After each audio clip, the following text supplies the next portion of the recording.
ارسلان خوابه؟ نه خیر آقا ارسلان بیدار شده. زنده داشت داره لباس اونو عوض میکنه. که اینطور شام چی درست کنم؟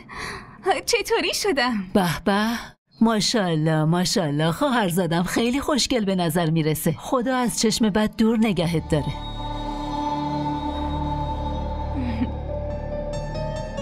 به چشم تو حتما خوشگل نیستم. نه خیر خانم، چرا به چشمم خوشگل نباشید؟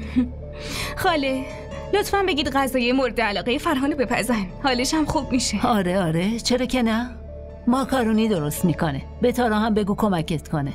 ایشون به آقا ارسلان رسیدگی میکنم، من خودم تنهایی درست میکنم. خاله اونو فراموش کنید، من براش غذا درست میکنم. نه دخترم، نمیخواد این کار کنی. تازه از آرایشگاه اومدی. رعنا خودش درست میکنه. من مراقب ارسلان هستم. 2 نفر اگه به کارا برسن اون وقت کارا زودتر تموم میشه. درسته.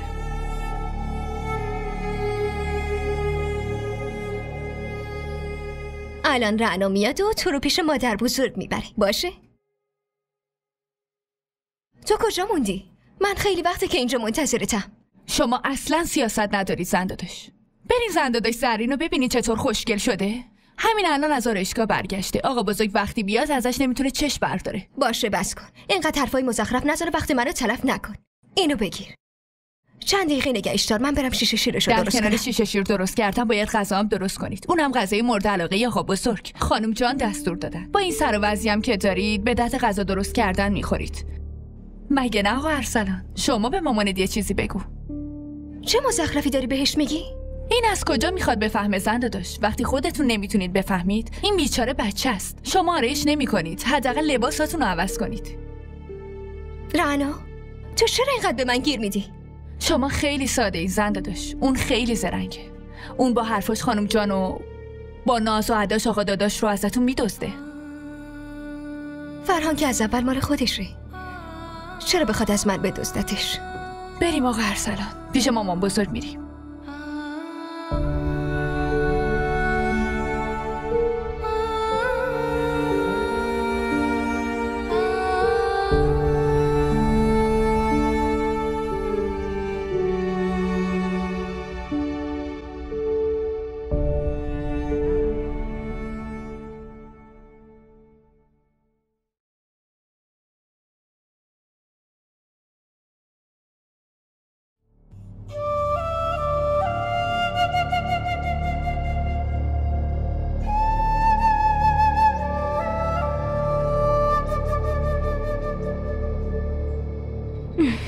چی شده؟ حسودیت شده؟ به هیچ وجه زنداداش. به نظرم خیلی خوشگل شدیم. من به خودم نرسیدم تا تو بخوای ازم تعریف کنی. به خودم رسیدم تا فرهان ازم تعریف کنه. تو حواست به کارت باشه لطفاً. به به فرهان، تو اومدی؟ به نظرت چطوریم؟ خوشگل شدی. خوشگل که هستم. هر کی از آرایشگاه بیاد معلومه خوشگل میشه. راستش امروز به خودم قول دادم که از هیچ حرفی که میزنی ناراحت نشم. تو پیش خاله برو، ارسلانم همونجا هست.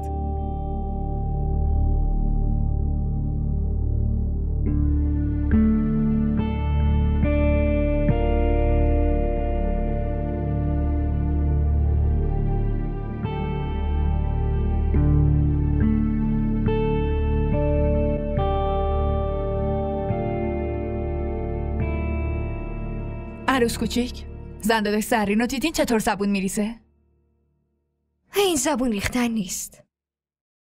شما یه ذره هم بهش حسودی نمی کنید؟ نه رعنا، در ضمن تو چرا اینقدر به این چیزای الکی توجه میکنی؟ سرت به کار خودت باشه. لطفاً اینا رو انجام بده. برو سالاد فرهانم حاضر کن. برو.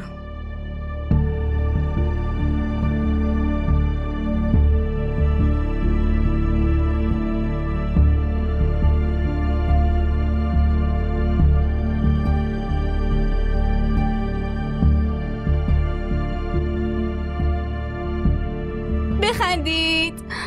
خاله؟ بس کن، چقدر میخوای عکس بگیری؟ نه فقط یکی دیگه. به منم بدید منم باش عکس بگیرم. تو امروز چت شده زرین؟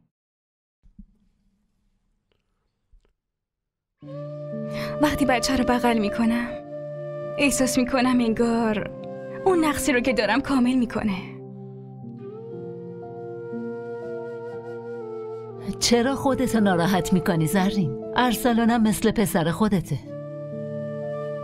وقتی خود آدم بچه نداشته باشه پس با بچه‌های بقیه دل خودشو خوش میکنه.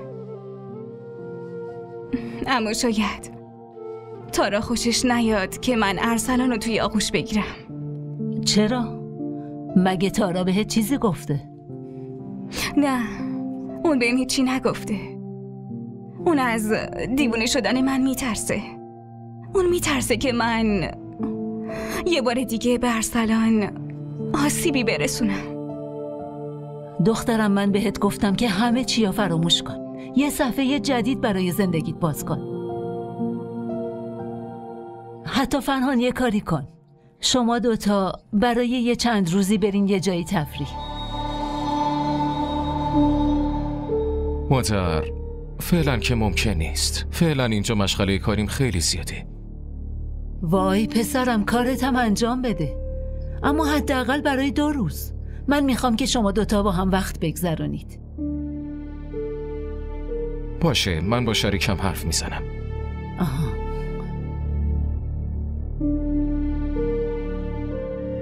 ممنون خاله. مادر جون، شام حاضره. که اینطور. منم خیلی گرسنم شده. فرهان، لطفاً ارسلانو بگیر. یه عکس خانوادگی بگیریم. وای این دیوونه شده. بیا یه ثانیه. بخندید.